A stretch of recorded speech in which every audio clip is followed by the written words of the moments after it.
Well, as I always say, Mondays are usually the most boring days starting the week. However, I intend to keep your Mondays fun and exciting.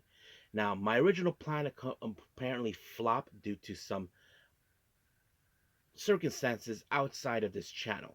So I decided I'm going to try something different. We're going to be reviewing, of course, Deadlock Pro Wrestling, DPW, with their much recent show from this mid March, Forever. This one features, of course, two championship matches, a proving ground match, and, of course, some special matches. And then we have, of course, Tokyo Joshi Pro Wrestling with the Yuki Arai Final two-way challenge, Go for the Victory. This is, of course, part of Yuki Arai. As you probably know, she'll be retiring as an idol singer and focus more on her wrestling. So this is going to be a lot of fun to get to. And then, as always, we'll be capping up our episode with some news updates to give you guys updates on what's been happening in the world of pro wrestling, such as what events the promotions are thrown out, who's booked, what matches are set, including developments that are happening in the world of pro wrestling as we speak. So, let's get ready for another episode of the Deleted Wrestle Zone.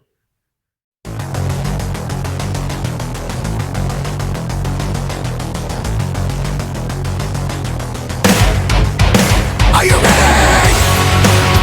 Get up, get up! Get up, get up! Get up, get up! Get up, get up! Get up, get up! Get up, get up! Hey everyone, welcome to the Deleted Wrestle Zone, all things that is pro wrestling with AEW, NXT, New Japan Pro Wrestling, TNA, the National Wrestling Alliance, various promotions, wrestlers, matches, and championships. I am your host, J Rod here. So, if you are new to the channel, welcome. This is a channel we do a lot of pro wrestling reviews from various promotions, not only here in the United States, but also in Japan, Mexico, Canada, Europe, the UK, anywhere in the world pro wrestling is not as big, but it continues to grow. We also, of course, do discussion videos, talk about various topics such as the wrestlers themselves, promotions, factions, storylines, whatever we want to talk about. We also, of course, do more news updates. If certain information was unable to be on this episode, we can either put it on the next one or on a separate video by itself. We also, of course, do real-timing news updates to give you guys on alert if something has happened in the world of pro wrestling that needs to be addressed ASAP. We also, of course, got the Unagi Sayaka Watch and various other cool wrestling content as well. So if you like what you see, please subscribe to us or click on that subscribe button. You'll be getting a lot of daily reviews and other cool wrestling content as well. But if you like this episode, please give us a like on the like button or nice comments in the description down below. Now, enough with the pleasantries, so it's time to ride into the night. So, let's begin, of course, with Deadlock Pro Wrestling.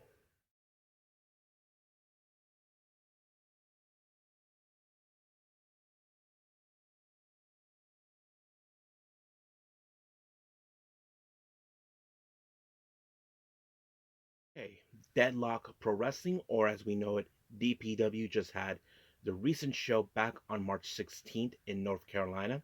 This one's called Forever. Now, let's start from the very start of the entire show all the way to the very end.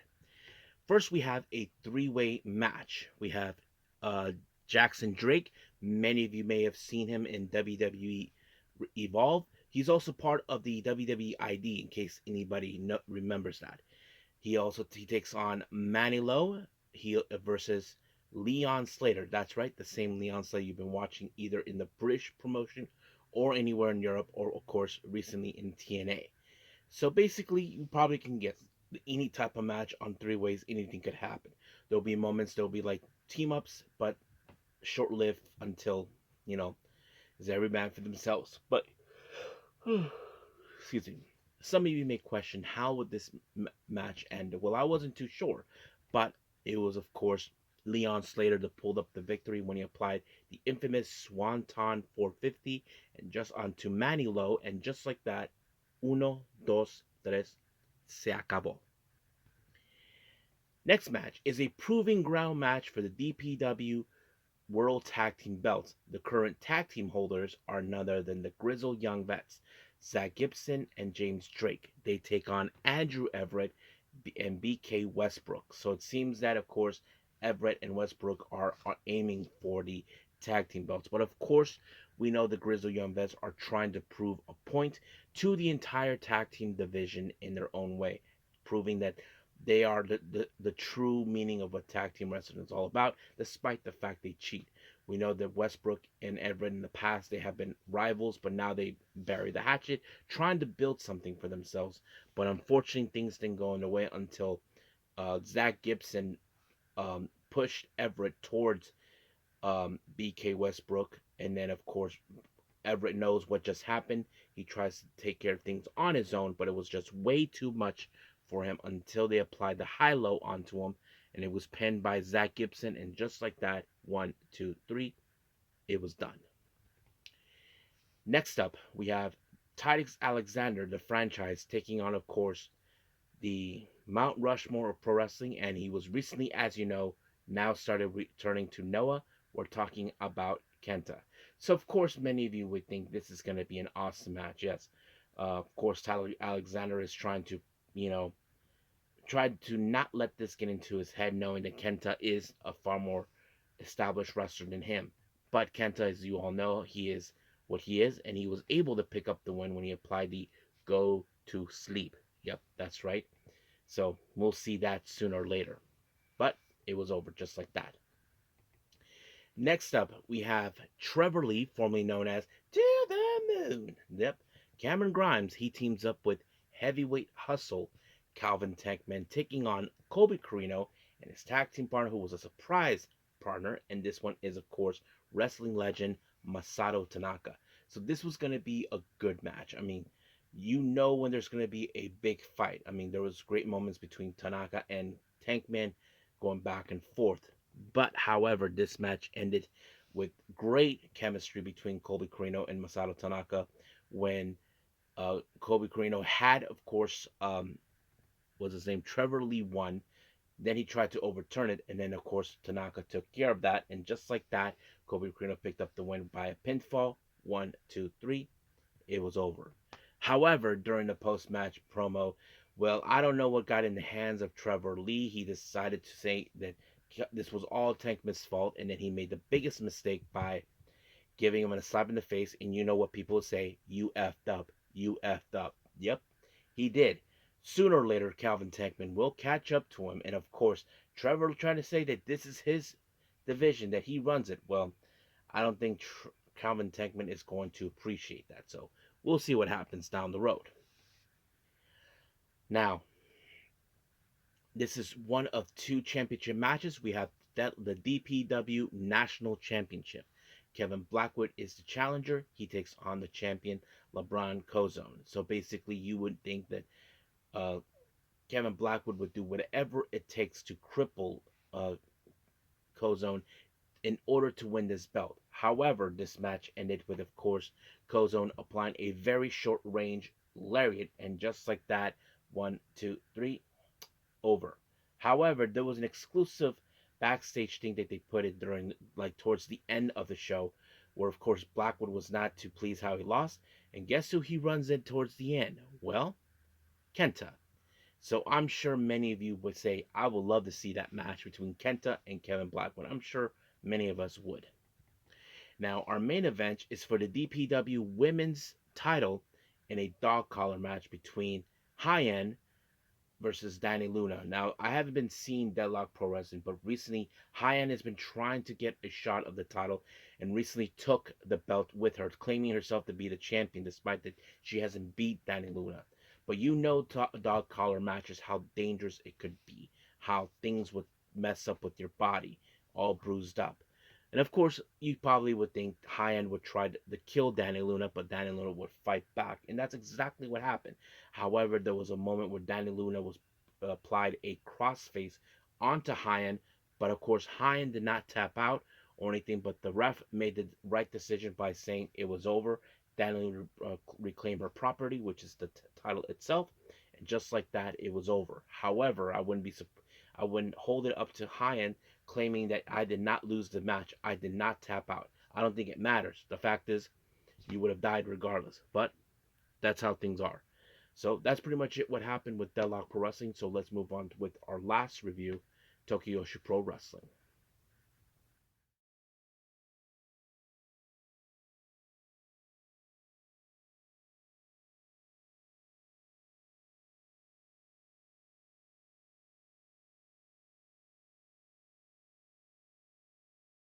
Okay, last review.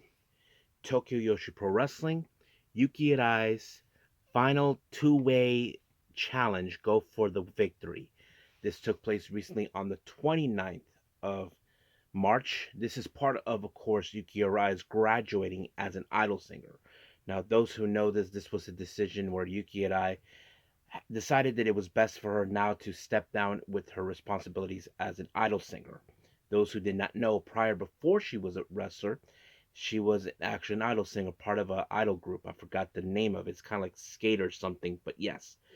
Um, she made the decision because most of the time, those who knew this or not, Yuki Rai was the international princess champion. But however, she never participated in some of the smaller shows, except for big events like either Cork and Hall or the Ottawa Gymnasium, that sort of thing. But now that her her toning down, leaving the idol group behind and graduating from that would make more sense. So of course, like always with Sayuri Namba, she opened up the show. But however, the as you probably know, the Up Girls do their usual performance. But this is one of those performances where, of course, the Up Girls were joined by Yuki Rai, acting like an honorary member of the Up Girls, despite the fact that she's an idol singer. And she performed three songs from, of course, the Up Girls. Like the the last one they played was Up Kicker, which is one of the most popular ones if anybody heard that song. So anyway, that's pretty much how it started. Now, our first match, we start out with six-woman tag match. We have Ivy Steele, Kaya Toribami, and Yuki Aino taking on Haru Neka, the apologetic Mahiro Kiru, and of course our current international princess champion Zuzumi. So you probably try to figure out how this match was going to end. It could end it either way, but however, Ivy Steele, as you probably can guess right about now, she has the least experience in the group. It was Azumi who picked up the win on her with the ring the bell, and just like that, one, two, three, it was done.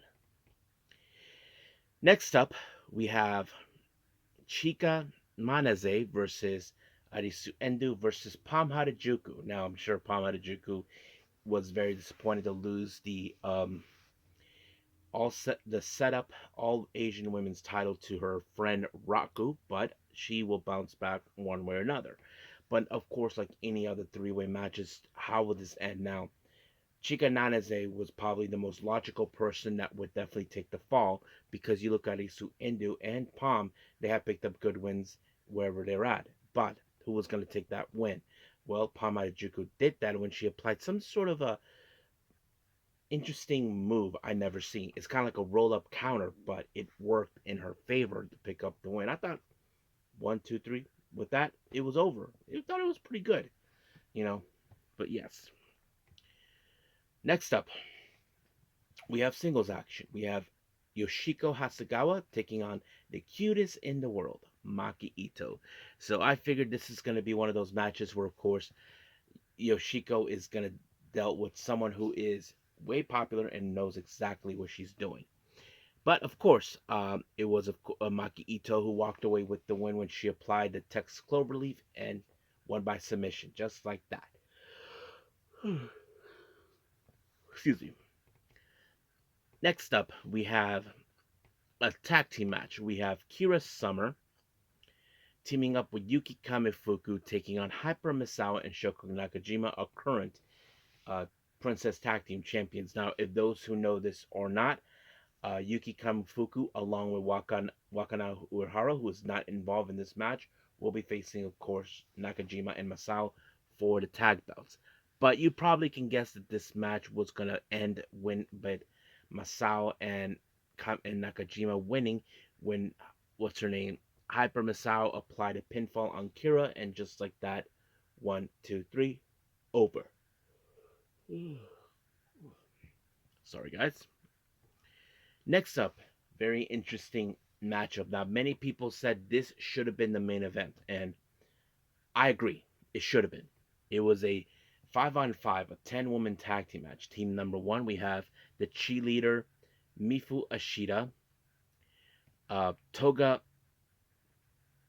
Haru Kazushiro Imawari, and Wakana Uehara taking on all members of the Up Up Girls, Takami, Shino Suzuki, Raku Miwanabe, and of course joining them, the lady of the hour, Yuki Arai. So you probably think, oh man, this is going to be interesting with five idol winners, five idols being in the same team, you know. And it was pretty good how this was going to go. But like I said, this match should have been the main event, but it didn't. But it was Miyu Watanabe that picked up the win on Ashida when she applied her I forgot what she calls it. It's like a Texas cloverleaf, but in reverse, and it was very effective. She did that with Mifu Ashida, and just like that, it was over.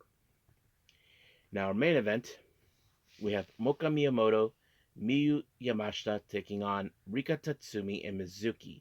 Now, this is a preliminary match for those who probably can guess. Mizuki will defend the Princess Championship against Miyu Yamashita, who I believe is either a 3 or 4 time winner, and that kind of sets it up. But however, it was Miyu Yamashita who picked up the win with a submission on Mizuki, and just like that, she picked up the win via submission. And of course, post-match promo took place, and just like that, it shows that Miyu Yamashita has the momentum at the moment. But the real question is, can Mizuki get the momentum on the next one? So that's something we just have to wait and see until that day comes into fruition. But for now, we are done with everything else with our reviews. Let's move on with our last and final thing, news updates.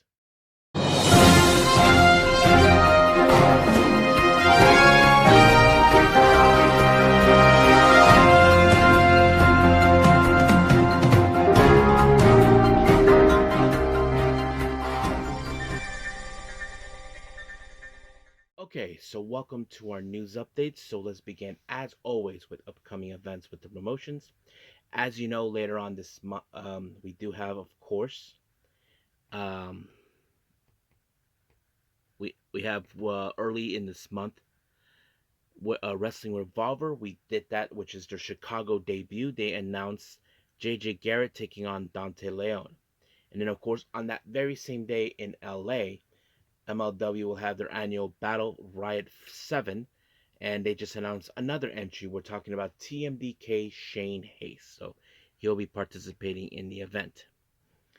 And then, of course, on the 6th of April, GCW will have the Philly Special in Philadelphia. We have tag team action. We have Miracle Generation versus Wasted Youth. And then, of course, let's jump into some of the matches we're going to announce for the Las Vegas show. We have Pandemonium Pro Wrestling. This is a promotion you don't know about. They just announced a event called the House Always Wins that will take place on the 17th of April in Las Vegas. They just announced Hechicero. Many of you may have seen him recently on AEW, but he's from the CML promotion. He'll take on Kevin Blackwood, which is going to be a very technical match and a pretty good one, I believe. Spark Yoshi Pro Wrestling of America with Lady Luck, also on the 17th of April. They just announced Brittany Blake will be, of course, participating. West Coast Pro for the Las Vegas vacation, also on the 17th. We have the Great Sakuya, the Great Muda's daughter, taking on Johnny Robbie. And then also on that very same day, on the 17th of April, we have for Marvelous, Maya World versus Rina Yamashita. And then we off away from Las Vegas, the next show with House of Glory on the April 25th. For Isolation, they just announced Trevor Lee, formerly known as Cameron Grimes. He'll take on the root of all evil, Charles Mason. Now, as you all know, in May, we have the latest Maple Leaf Pro Wrestling show, Northern Rising. More names have been added for the upcoming 20-man gauntlet match for the LPW Canadian title. And of course, this time they added QT Marshall in it. And then finally, as you know, Prestige Wrestling, Deadlock Pro Wrestling, and West Coast Pro will be doing a collaboration on another event called United that will take place on June 1st. Another name has been added into the roster, and this name is, of course, legit Layla Hirsch. So she'll be participating. So that's pretty much it for our upcoming events. Let's talk about, of course, some developments. As you probably know already, WWE has been, of course, doing putting out names who will be, of course, invited for the WWE European Tryouts. So these are tryouts from people from anywhere in the UK to Germany, France, wherever in Europe. And Fightful Select has been keeping track of this. Two names have been mentioned: Rainin Leverkusen. I don't know who she is, but this name I do recognize. I even reviewed two events, several events he appeared with German promotion WXW. We're talking about Mike D. the Chio, so he is going to be. He's now going to go to the tryouts. Now, Fightful Select reports that Karrion Kross that his WWE contract is set to expire in the summer. It's not been 100% confirmed, but of course there be have people hoping that that could change sooner or later. Tokyo Sports reports that Tetsuya Naito he is currently in danger of leaving the company. He's been working as a freelancer, but yet he hasn't renewed his contract, which is April coming around the corner. As you all know, he's will be defending the IWGP Tag Team belt with Hiromu to take on United Empire's members. And then finally, interesting development: Chi-Chi, as you know, who is one of the girls from Evolution and the former Sendai Girls Junior World Champion, um, is going to be absent. And this is something that Pro Wrestling Evolution has put out a statement on this. Thank you very much for your continued support for Pro Wrestling Evolution. Chi-Chi, an Evolution player, was injured in the tournament the day before yesterday and was diagnosed with a cathartic compression fracture, so she will be absent for a while. We will announce the date of her return as soon as it is decided. We would like to apologize to all fans who were looking forward to seeing Chi-Chi's match, as well the organization related parties who were planning to participate. Ask ask for your understanding. Pro Wrestling Evolution. Scott Edwards even kind of did the same thing. He kind of put this about her. Evolution has announced Chi-Chi will be out for injury, which stated a compression fracture of the cathartic vertebrae. She'll be out for the foreseeable future. Heartbreaking to read as a fan and believer of Chi-Chi. She made such an incredible stride over the last year, especially um, I'm wishing that the absolute best in the Yoshi Barbie. The full speed recovery, she'll be back stronger and better. Most importantly, I hope she is doing well to take care of herself. Yeah, that's the one thing we definitely want to see. I mean, she did made a lot of impression with many people. People say that she was a prospect when she first debuted, and they weren't wrong. I mean, look, she won the Sendai Girls Junior World Title until she lost it to Aya Sakura recently. So we'll see how things will progress. Hopefully, she gets the proper treatment, and I hope she recovers well. So I think that's pretty much it right now with everything else. Let's just call it a day. Well, I hope everybody enjoys this episode. Coming up, as you probably can guess, we have, of course, NXT. I haven't decided yet if there's any other reviews I want to do. Um, I haven't, due to the foreseeable reasons. Um, I'm going to be working my day shift from morning to 2 p.m. So we'll see how things will progress. If there's nothing else, I'll probably just focus more on NXT. But we'll see what happens. Um, so that's pretty much it. So for now, I will see you guys in the next DWZ time. Same DWZ channel. I must bid all of you adieu. So, goodbye. And have a nice day. Bang.